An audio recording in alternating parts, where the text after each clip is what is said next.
എല്ലാ മാന്യ സുഹൃത്തുക്കൾക്കും ക്രിസ്തുവേശുവിന്റെ നാമത്തിൽ വന്ദനം. കഴിഞ്ഞ 3-4 എപ്പിസോഡുകളായി ശ്രീ മാത്യു സാമുവേൽ ഗ്ലോബലി പെന്തക്കോസ്റ്റുകാരുടെ പ്രവർത്തനങ്ങളെ കുറിച്ച് ചില വീഡിയോസ് ചെയ്യുന്നത് ശ്രദ്ധയിൽപ്പെട്ടു. അദ്ദേഹം അതിനകത്ത് ഉന്നയിക്കുന്ന ഒരുപാട് കാര്യങ്ങളുണ്ട്.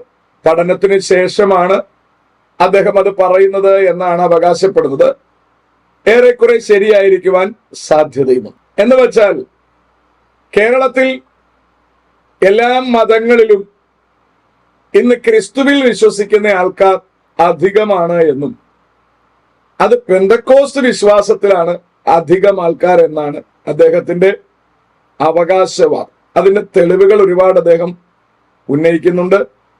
അദ്ദേഹത്തിന്റെ കുടുംബത്തിൽ തന്നെ ഏറെക്കുറെ 60 മുതൽ 75% വരെ ആൾക്കാർ ഇന്ന് ക്രിപ്റ്റോ പെന്റക്കോസ്റ്റൽസ് ആയിരിക്കുന്നു എന്നാണ് അദ്ദേഹത്തിന്റെ അവകാശം. എന്ന് പറഞ്ഞാൽ അവരുടെ ബുക്കിലും പേപ്പറിലും പുറത്ത് അവർ പറയുന്നതുമെല്ലാം അവർ ഓർത്തഡോക്സ് ആണ് എന്ന് വരികിലും അവർ യഥാർത്ഥത്തിൽ പെന്തക്കോസ്തുകാരാണ്. അതിൽ മിക്കപേരും സ്നാനപ്പെട്ടവരാണ്. ഉലകത്തിലെ എല്ലാ ഭൂഖണ്ഡങ്ങളിലും തന്നെ അദ്ദേഹത്തിന്റെ ബന്ധുക്കളുണ്ട്. അവരൊക്കെ സ്നാനപ്പെട്ടവരാണ്, വചനമനുസരിച്ച് ജീവിക്കുന്നവരുമാണ്. എന്നാൽ നാട്ടിലെത്തുമ്പോൾ അവര് ഓർത്തഡോക്സ് പള്ളിയിൽ ചെല്ലാറുണ്ട് എന്നാണ് അദ്ദേഹം മനസ്സിലാക്കിയിരിക്കുന്നത്. അദ്ദേഹത്തിന്റെ ബന്ധുക്കളുടെ എവിടെയോ വീട്ടിൽ ചെന്നപ്പോൾ അദ്ദേഹത്തോട് സുവിശേഷം പറഞ്ഞു എന്നും പിന്നീട് കാര്യങ്ങളെക്കുറിച്ച് തിരക്കുമ്പോൾ അവരെല്ലാവരും പെന്തക്കോസ്തുകാരായി മാറിയിരിക്കുന്നു എന്നുമുള്ള ഒരു സത്യം അദ്ദേഹം വേദനയോടെ മനസ്സിലാക്കി എന്നാണ് അദ്ദേഹത്തിന്റെ പരാമർശത്തിൽ മനസ്സിലാകുന്നത്. ഈ പറയുന്ന കാര്യം യഥാർത്ഥം തന്നെയാണ്. എന്ന് പറഞ്ഞാൽ ലോകത്തിൽ എല്ലായിടത്തും ഇന്ന് യേശുക്രിസ്തുവിന്റെ സുവിശേഷം ഭംഗിയായി പ്രചരിപ്പിക്കപ്പെടുന്നുണ്ട്. പെന്തക്കോസ്റ്റുകാർ പ്രധാനമായും ജനത്തെ പ്രോത്സാഹിപ്പിക്കുന്നത് വിശുദ്ധ വേദപുസ്തകം വായിക്കുവാൻ തന്നെയാണ്. ഈ ഓർത്തഡോക്സുകാരായാലും കാത്തലിക്സ് ആയാലും ഇവരാര് തന്നെ ആയാലും വേദപുസ്തകം അതിന്റെ പശ്ചാത്തലം മനസ്സിലാക്കി ഒരു പ്രാവശ്യം വായിച്ചാൽ അവർ മാനസാന്തരപ്പെടും. അവർ യേശുക്രിസ്തുവിനെ രക്ഷകനായി സ്വീകരിക്കും. വചനപ്രകാരമുള്ള സ്നാനം അവർ സ്വീകരിക്കും. തിരുവഴുത്തിൽ പറഞ്ഞിരിക്കുന്ന പ്രകാരം പരിശുദ്ധാത്മാവിനെ അവർ പ്രാപിക്കും എന്നുള്ളതൊക്കെ നിശ്ചയമായ കാര്യമാണ്. കാരണം ലോകത്തിൽ ആരും തന്നെ നരകത്തിൽ നിത്യത ചെലവഴിക്കാൻ ആഗ്രഹിക്കുന്നില്ല. മരണാനന്തര ജീവിതം ദുരിതപൂർണമാക്കി മാറ്റാൻ ആരും തന്നെ ആഗ്രഹിക്കുന്നില്ല. ബൈബിൾ നേരെ ചൊവ്വേ പകുതിയെങ്കിലും വായിച്ചാൽ, എന്ന് പറഞ്ഞാൽ പഴയ നിയമമെങ്കിലും വായിച്ചാൽ അവർക്ക് കൃത്യമായും ബോധ്യമാവും ഈ ബൈബിളിൽ പറഞ്ഞിരിക്കുന്ന കാര്യങ്ങൾ സത്യമാണ്. അതിന്റെ തെളിവാണ് ശ്രീ ജയശങ്കറിന്റെ ചാനൽ ABC ചാനലിൽ എപ്പോഴും അവർ ഇസ്രായേലിലെ യുദ്ധങ്ങളെ വിലയിരുത്തുമ്പോൾ ബൈബിൾ വാക്യങ്ങൾ കൂടി എടുത്തുദ്ധരിച്ചുകൊണ്ടാണ് അവർ വ്യാഖ്യാനിക്കുന്നത്. കാരണം 2500-ലധികം വർഷങ്ങൾക്ക് മുമ്പ് എഴുതിയിരിക്കുന്ന പ്രവചന ഭാഗങ്ങൾ ഇന്ന് യാഥാർത്ഥ്യത്തിലെത്തുകയാണ്. ഇസ്രായേൽ എന്നൊരു ജാതിയെ അടിമത്വത്തിൽ വച്ച് ഉപദ്രവിച്ചിരുന്ന രാഷ്ട്രങ്ങൾ ഒരുപാടാണ്. സാമ്രാജ്യങ്ങൾ എന്ന നിലയിൽ 6 പേരാണ്. ആദ്യം ഈജിപ്റ്റ്, പിന്നെ അസീറിയ, പിന്നെ ബാബിലോൺ, പിന്നെ മേദോപേർഷ്യ, പിന്നെ ഗ്രീസ്, പിന്നെ റോം. അങ്ങനെ പ്രധാനപ്പെട്ട സാമ്രാജ്യങ്ങളായി 6 പേരവരെ അടിമത്വത്തിൽ വച്ചിരുന്നു. അവരെ അടിമത്വത്തിൽ ഇവരെല്ലാം വെച്ചിരിക്കുമെന്നും ഏറ്റവും ഒടുവിൽ എല്ലാ സാമ്രാജ്യങ്ങളും ഒരുമിച്ച് ചേർന്ന് ഇസ്രായേലിനെ 7 കൊല്ലം പീഡിപ്പിക്കുമെന്നും എല്ലാ അടിമത്വങ്ങളിൽ നിന്നും ഇസ്രായേലിന് മോചനമുണ്ടാകുമെന്നും ഈ അടിമത്വങ്ങൾ ഉണ്ടാകുന്നതിന് മുമ്പ് തന്നെ പ്രവചിച്ചു വച്ചിരിക്കുകയാണ്. എന്ന് പറഞ്ഞാൽ അഖിലാണ്ടത്തിന്റെ ഉടയവൻ സംസാരിച്ചു വച്ചിരിക്കുകയാണ്. അപ്പോൾ ആ കാര്യങ്ങൾ ഇന്ന് കൃത്യമായി സംഭവിക്കുന്നത് ഒരുത്തൻ തുറന്ന മനസ്സോടെ ബൈബിൾ വായിച്ചാൽ അയാൾക്ക് മനസ്സിലാവും. അപ്പോൾ അയാൾ സ്വാഭാവികമായിട്ടും മൂവ് ചെയ്യാൻ പറ്റിയ സഭ പെന്തക്കോസ്ത് തന്നെയാണ്. കാരണം ബൈബിളിൽ പറഞ്ഞിരിക്കുന്ന എല്ലാ കാര്യങ്ങളും അങ്ങനെ തന്നെ ചെയ്യാൻ സ്വാതന്ത്ര്യമുള്ളതും ഉപദേശ വിശാലതയുള്ളതും പെന്തക്കോസ്റ്റിൽ മാത്രമാണ്. പെന്തക്കോസ്റ്റിൽ ഒരു പ്രശ്നം ആൾക്കാർ ഉന്നയിക്കുന്നത്, അതിന് ഒരു തലവനില്ല. അതിങ്ങനെ വ്യത്യസ്ത ഗ്രൂപ്പുകളായി നിലനിൽക്കുകയാണ്. അതാണ് അതിന്റെ ഒരു ഭംഗി എന്ന് പറയുന്നത്. എന്ന് പറഞ്ഞാൽ പോപ്പ് പറയുന്നത് താഴേക്കുള്ള എല്ലാവരും അനുസരിച്ചേ മതിയാകൂ. ഇപ്പൊ വേണ്ട അഭിമുഖ കുർബാന എന്നൊക്കെ പറഞ്ഞുകൊണ്ട് ഇപ്പൊ നടക്കുന്നില്ല അടിയും വഴക്കും. ഇതിന് ബൈബിളിൽ എന്താണ് അടിസ്ഥാനം എന്ന് നോക്കിയാൽ തീരത്തക്കതേ ഉള്ളൂ പ്രശ്നം. ഇത് പോപ്പ് എന്ന് പറയുന്നു. അത് വിഘടിക്കാൻ ആർക്കും കഴിയില്ല. വിഘടിച്ചാൽ അതിനോട് ആരെങ്കിലും വിയോജിച്ചാൽ അവരെ പുറത്താക്കും. പക്ഷെ പെന്തക്കോസ്റ്റ് എന്നത് ഒരു അനുഭവമാണ്. ഇതൊരു പ്രസ്ഥാനമല്ല. ഇതിനൊരു നേതാവിന്റെ ആവശ്യമില്ല.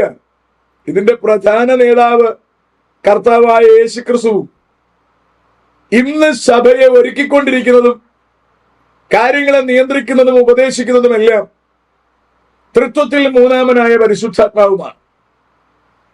അപ്പൊ ഇതിന് നമുക്കൊരു കൃത്യം ഡോക്യുമെന്റ് ഉണ്ട്. അത് വിശുദ്ധ വേദപുസ്തകമാണ്. വിശുദ്ധ വേദപുസ്തകത്തിൽ അടിത്തറ ഇട്ടുകൊണ്ടുള്ള ജീവിതമാണ് പെന്തക്കോസ്റ്റ് എന്നതുകൊണ്ട് ഇതിനകത്ത് ആർക്കും കയറി ഇത് ഇങ്ങനെ ചെയ്യണമെന്ന് നിർബന്ധിക്കാൻ കഴിയില്ല. കാരണം ബൈബിളിൽ ഉണ്ടെങ്കിൽ അത് അവർ ചെയ്യാൻ തയ്യാറാകും. ബൈബിളിൽ ഇല്ലെങ്കിൽ ആര് തള്ളിയാലും അവരെ കൊണ്ട് അത് ചെയ്യിപ്പിക്കാൻ കഴിയുകയുമില്ല. അപ്പോൾ ഇത് വളരെ ഗൗരവമുള്ള കാര്യമാണ്. പിന്നെ ചില ഉപദേശങ്ങളിൽ വിള്ളലുകൾ വരുത്തിയും വിട്ടുവീഴ്ചകൾ വരുത്തിയും ആർക്ക് വേണമെങ്കിലും സഭ നടത്താം. അതിനകത്തൊരു വിഷയമുള്ളത്, ഇപ്പൊ ഞാനൊരു ചർച്ചിലെ പാസ്റ്ററാണ്. എനിക്കിഷ്ടമുള്ള തരത്തിൽ ഉപദേശിക്കാം. പക്ഷെ വരുന്ന വിശ്വാസി ബൈബിൾ വായിച്ചു നോക്കിയിട്ട് ഞാൻ പറയുന്നത് ശരിയല്ലെന്ന് അയാൾക്ക് ബോധ്യം വന്നാൽ, ഇവിടെ നിന്നാൽ പരുവക്കേടാണെന്ന് അയാൾക്ക് തോന്നിയാൽ അയാൾക്ക് അടുത്ത ചർച്ചിലേക്ക് മൂവ് ചെയ്യാം. ഇങ്ങനൊരു സൗകര്യം കത്തോലിക്കർക്കില്ല, ഓർത്തഡോക്സിനില്ല, മർത്തോമയ്ക്കില്ല, മറ്റാർക്കുമില്ല. ഈ സൗകര്യം ക്രിസ്തു നമുക്ക് വിഭാവനം ചെയ്ത കർത്താവിന്റെ ശരീരമാകുന്ന സംവിധാനത്തിന് മാത്രമേ ഉള്ളൂ. അപ്പൊ ക്രിസ്തുവിന്റെ ശരീരമായിട്ട് ഞാൻ മാറുന്നുണ്ടോ എന്ന് അവനവനെ തന്നെ വിലയിരുത്താനും പരിശോധിക്കാനും നമുക്കൊരു ഉരകല്ലുണ്ട്. അതാണ് വിശുദ്ധ വേദപുസ്തകം. ദൗർഭാഗ്യവശാൽ കത്തോലിക്കൻ അങ്ങനെ ഒരു കിതാബില്ല. പുസ്തകമുണ്ടായിരിക്കാം, പക്ഷെ അവൻ വായിക്കില്ല. വായിച്ചാൽ തന്നെ അവന്റെ ഇഷ്ടത്തിനത് വ്യാഖ്യാനിക്കണം. അത് അവന് കർത്താവ് വെളിപ്പെടുത്തി കൊടുത്താൽ പോലും അവന് മാറി വ്യാഖ്യാനിക്കാൻ അനുവാദമില്ല. നമുക്കറിയാം, പൂവണ്ണത്തിലച്ഛൻ വളരെ കൃത്യമായിട്ട് ചില സമയം കാര്യങ്ങളൊക്കെ പറയും. പക്ഷേ അദ്ദേഹത്തിന്റെ തലപ്പത്ത് നിന്ന് ഇത് സംസാരിക്കാൻ പാടില്ലെന്ന് പറഞ്ഞാൽ അയാൾക്ക് സംസാരിക്കാൻ പറ്റത്തില്ല. ഉടനെ അയാൾ കാലുമാറും. കാരണം അയാളുടെ തൊപ്പിയും കുപ്പായവും അയാൾക്ക് സൂക്ഷിക്കാൻ കഴിയണമെങ്കിൽ എന്താണോ സഭ പഠിപ്പിക്കുന്നത് അതിന്റെ കീഴിൽ നിന്നേ മതിയാകും. എന്നാൽ പെന്തക്കോസ്റ്റിന് അങ്ങനെ ഒരു പ്രശ്നമില്ല. ഞാൻ നേരത്തെ ഓർപ്പിച്ചതുപോലെ പെന്തക്കോസ്റ്റ് ഒരു അനുഭവമാണ്. അപ്പോൾ എനിക്കൊരു അനുഭവം വന്നാൽ എനിക്കൊരു സഭ ആരംഭിക്കാനും ഒക്കെയുള്ള സൗകര്യമുണ്ട്. പക്ഷേ ആ അനുഭവത്തിന് വചനത്തിൽ അടിസ്ഥാനം വേണം. അല്ലെങ്കിൽ അത് അംഗീകരിക്കാൻ ആരും തന്നെ തയ്യാറാവില്ല. ഇപ്പൊ കഴിഞ്ഞ ദിവസം ടിജോയുടെ കൂടെ നടന്ന ഒരാള്, അവന്റെ പേര് ഞാൻ ഓർക്കുന്നില്ല, തിരുവല്ലായിൽ അവൻ ആരാധന നടത്തുകയാണ്. അവൻ ആൾക്കാർക്ക് പാസ്പോർട്ട് മേടിച്ച് വിസ അടിച്ചു കൊടുക്കുകയാണ്. അപ്പോൾ അവിടെ ആരാധനയ്ക്ക് പോയ ഒരാൾ എന്നെ കോണ്ടാക്ട് ചെയ്തു. എന്റെ അടുത്ത് പറഞ്ഞു, അങ്കിളെ, എന്നെ ഒരാൾ അവിടേക്ക് കൊണ്ടുപോയതാണ്. എനിക്കിപ്പോൾ വിടുതലാണ് എന്റെ വീട്ടിലെ ആവശ്യം. അവിടെ ചെന്നാൽ വിടുതൽ കിട്ടുമെന്നാണ് പറയുന്നത്. എന്നെ വിളിച്ച പാർട്ടിക്കും വിസ അടിച്ചു കൊടുത്തു എന്നാണ് പറയുന്നത്. ഞാൻ ബാക്കി കാര്യങ്ങൾ പഠിച്ചുകൊണ്ടിരിക്കുന്നതേ ഉള്ളൂ. അപ്പോൾ ഞാൻ കാര്യങ്ങൾ ഇങ്ങനെ ചോദിച്ച് മനസ്സിലാക്കി. അപ്പോൾ അവിടെ ആരാധനയ്ക്ക് പോകുന്ന ആൾക്കാർ പറയുകയാണെന്ന്, ജീവനുള്ള ചർച്ചിൽ വേണം ആരാധനയ്ക്ക് പോകാൻ, അതിന് വെളിപ്പാടും പ്രവചനവും ഉള്ള ചർച്ചിൽ വേണം പോകാൻ. ഇതൊക്കെ വളരെ കറക്റ്റാണ്. വെളിപ്പാടും പ്രവചനവും ഉള്ള ചർച്ചിൽ വേണം പോകാൻ. പക്ഷെ ഒരു പ്രശ്നം, ഇവൻ പറയുന്നത് വെളിപ്പാടാണോ വെളിച്ചപ്പാടാണോ എന്നുള്ള തിരിച്ചറിവ് ഈ പോകുന്ന ജനത്തിനുണ്ടാവണം. അതാണ് ഇതിനകത്തുള്ള ഒരു പരുവക്കേട്. നമുക്കറിയാം, പൗലോസും ശീലാസും നടന്നു വരുമ്പോൾ ഒരു പെൺകുട്ടി, വെളിച്ചപ്പാടത്തിയായ ഒരു പെൺകുട്ടി പൗലോസിനെയും ശീലാസിനെയും കണ്ടിട്ട് പറയാ, ഇവർ അത്യുന്നതനായ ദൈവത്തിന്റെ ദാസന്മാരാണ്. ഇവർ രക്ഷാമാർഗം അറിയിക്കുന്നവരാണ്. ആ പറഞ്ഞതിൽ എന്തെങ്കിലും അസത്യമുണ്ടോ? ഇല്ല. ആ പറഞ്ഞ കാര്യം സത്യമാണ്. പിന്നെന്തേ പൗലോസിന് ഇത് കേട്ടിട്ടൊരു മുഷിപ്പുണ്ടായത്? കാരണം പൗലോസിനറിയാം ഇവള് പറയുന്നത് വെളിപ്പാടല്ല, വെളിച്ചപ്പാടാണ്. പൗലോസ് തിരിഞ്ഞ് അവളിലെ ഭൂതത്തെ ശാസിച്ചു. ആ ഭൂതം വിട്ടുപോയി. യജമാനന്മാർക്ക് ലാഭമുണ്ടാക്കിക്കൊണ്ടിരുന്ന വെളിച്ചപ്പാടത്തി പെങ്കൊച്ചിന്റെ ഭൂതം മാറ്റിയത് പൗലോസിനെയും ശീലാസിനെയും കാരാഗ്രഹത്തിൽ കൊണ്ടെത്തിച്ചു. അപ്പോൾ ഇവിടെ ജിജോ ജോസഫോ അങ്ങനെ എന്തോട് പേരെന്തോ, അവനായാലും ഒരു ടിജോ തോമസ് ഉണ്ട്. ഇവന്മാരെല്ലാം പറയുന്നത് കൃത്യമായ വ്യാജ പ്രവചനങ്ങളാണ്, വെളിച്ചപ്പാടാണ്. അപ്പൊ ഇത് ഏതാണ് ഈ പറയുന്നതെന്ന് തിരിച്ചറിയാനുള്ള ശേഷി ജനത്തിനുണ്ടാവണം. അത് ബൈബിളിൽ നിന്നുണ്ടാവണം. അപ്പൊ സ്വതവേ ബൈബിൾ വായിക്കാനും ബൈബിളിൽ പറഞ്ഞിരിക്കുന്ന പ്രകാരം പരിശുദ്ധാത്മാവിനെ പ്രാപിപ്പാനും കൃപാവരങ്ങളെ പ്രാപിപ്പാനും സ്വാതന്ത്ര്യമുള്ളതും അത് ഉപയോഗിക്കാനുള്ള സൗകര്യമുള്ളതുമായ ഏക സംവിധാനം പെന്റക്കോസ്റ്റ് സംവിധാനം മാത്രമേ ഉള്ളൂ. അതുകൊണ്ടാണ് ജനം ഇന്ന് പെന്റക്കോസ്റ്റിലേക്ക് ഒഴുകുന്നത്.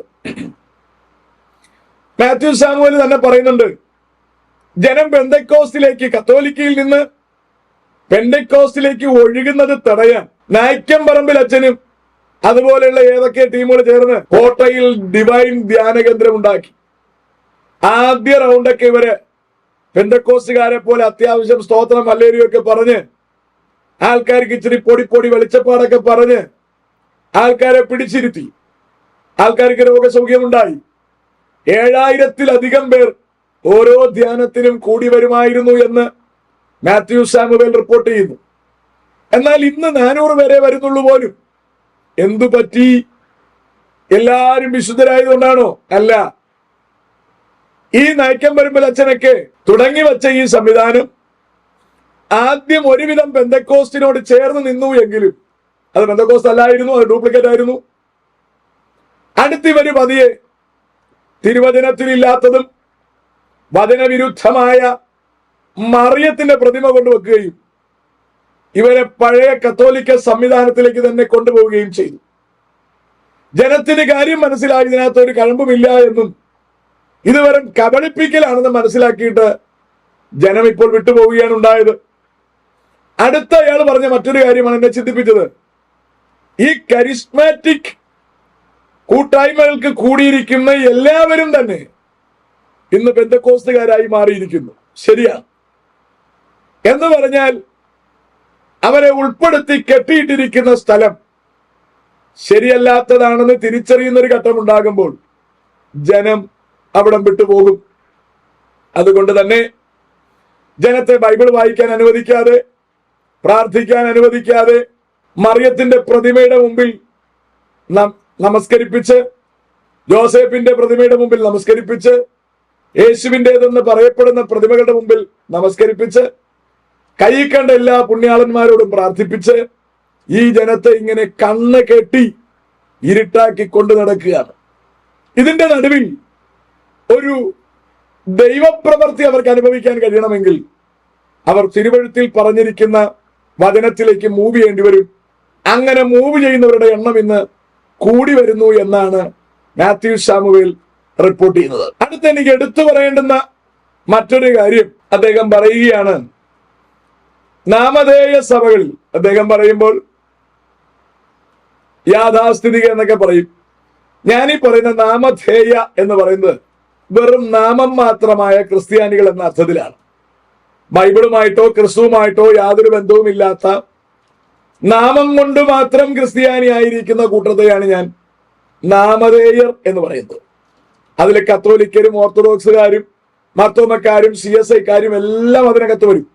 നാമം കൊണ്ട് മാത്രം ക്രിസ്ത്യാനികളായിരിക്കുന്നവർ. അവർ പരിശുദ്ധാത്മാവിനെ പ്രാപിച്ചിട്ടില്ല, അവർക്ക് അന്യഭാഷയില്ല, അവർക്ക് കൃപാവരങ്ങളില്ല, അവർക്ക് രക്ഷിക്കപ്പെടലില്ല, ഇപ്പറഞ്ഞ ഒരു പരിപാടികളുമില്ല. പള്ളിയിൽ പോവുക, അവിടെ ബുക്ക് വായിച്ച് വിട്ടുകൊടുക്കും, അത് വായിക്കുക, കേൾക്കുക, തിരിച്ചു വരിക. ഇവകൾ മാത്രം ചെയ്തു വരുന്ന ഗ്രൂപ്പിനെയാണ് നമ്മൾ നാമധേയർ എന്ന് പറയുന്നത്. നാമധേയ ക്രൈസ്തവർ പെന്തക്കോസ്റ്റിലേക്ക് മൂവ് ചെയ്യുന്നതിന്റെ പ്രധാന കാരണമായി അദ്ദേഹം പറഞ്ഞിരിക്കുന്ന കാര്യം, നാമധേയ ക്രൈസ്തവരിലെ യൗവനക്കാർക്ക് ഒരു സ്പിരിച്വൽ വാക്വം ഫീൽ ചെയ്യാം, ഒരു ആത്മീക ശൂന്യത. പള്ളിയിൽ പോകുന്നുണ്ട്, വിഗ്രഹങ്ങളെ കാണുന്നുണ്ട്, അച്ഛന്മാര് പറയുന്നത് എല്ലാം ചെയ്യുന്നുണ്ട് എന്ന് വരികിലും ഒരു തൃപ്തിക്കുറവ്, എന്തോ ഒന്നിന്റെ കുറവ് ഈ കുഞ്ഞുങ്ങൾക്ക് അനുഭവിക്കുന്നുണ്ട്. അതുകൊണ്ട് തന്നെ ഇവർ പള്ളിയിൽ പോകാൻ ആഗ്രഹിക്കുന്നില്ല, കുമ്പസരിക്കാൻ ആഗ്രഹിക്കുന്നില്ല, ഇവര് പറയുന്ന ഒരു ഉടായ്പും ചെയ്യാൻ ഇവർ ആഗ്രഹിക്കുന്നില്ല. യൗവനക്കാരെ സംബന്ധിച്ചിടത്തോളം അവർ പഠിക്കുന്നവരാണ്. ഒരു കാര്യം ചെയ്യുന്നെങ്കിൽ എന്തിനു ചെയ്യണമെന്ന് അവർ ചിന്തിച്ചിട്ട് ചെയ്യുന്നവരാണ്. അതുകൊണ്ട് തന്നെ അച്ഛന്മാരുടെ ഒരു ഉടായ്പും ഈ കുട്ടികളുടെ അടുത്ത് വിലപ്പോകുന്നില്ല. ആ സ്പിരിച്വൽ വാക്വം, ആത്മീക ശൂന്യത ഫില്ല് ചെയ്യുന്നത് പെന്തക്കോസ്റ്റിൽ വന്നിട്ടാണ് എന്ന് വരികിൽ അതെങ്ങനെ എന്ന് ചോദിച്ചാൽ പെന്തക്കോസ്റ്റിനകത്തെ പരിശുദ്ധാത്മ നിറവിലാണ് അത് സംഭവിക്കുന്നത്. പരിശുദ്ധാത്മാവിനെ ജനം പ്രാപിച്ച് ആത്മീകമായ ദർശനവും പ്രത്യാശയും ദൈവകൃപയും കുഞ്ഞുങ്ങളുടെ മേൽ നിറയുന്ന ഘട്ടത്തിൽ മാത്രമാണ് അവർ സഭ വിട്ടുപോകുന്നത്. ഇതിനകത്തും ഒരു പ്രശ്നം, പരിശുദ്ധാത്മാവെന്ന വ്യാജേന അവർ വഴിയിൽ ഈ ടിജോടതായാലും ടോജോടതായാലും വേറെ അങ്ങനത്തെ കുറെ സാധനങ്ങളുണ്ട്, യുവന്മാരുടെയൊക്കെ കൂടെ കൂടി വെറുതെ അന്യവാസിയും വെറുതെ കയ്യടിയും വെറുതെ ഓളവും വെക്കുകയും തിരുവഴുത്തുമായി ബന്ധമില്ലാത്ത രീതിയിൽ പോവുകയും ചെയ്യുന്നത് അപകടം വിളിച്ചു വരുത്തുകയാണ് ചെയ്യുന്നത്. എന്ന് പറഞ്ഞാൽ അവകൾക്കകത്ത് ആത്മാവല്ല, അത് ദുരാത്മാവാണ്. അപ്പോൾ ഇവർ കാത്തലിക് അല്ലെങ്കിൽ നാമധേയ സഭകൾ വിട്ടുപോരുന്നു എന്ന് പറയുമ്പോൾ യഥാർത്ഥത്തിലെ ക്രിസ്തുവിനെ അവർ സ്വീകരിക്കുന്നില്ലെങ്കിൽ, യഥാർത്ഥത്തിലെ പരിശുദ്ധാത്മാവിനെ ഇവർ പ്രാപിക്കുന്നില്ലെങ്കിൽ ഇവർ ദുരന്തത്തിൽപ്പെടും.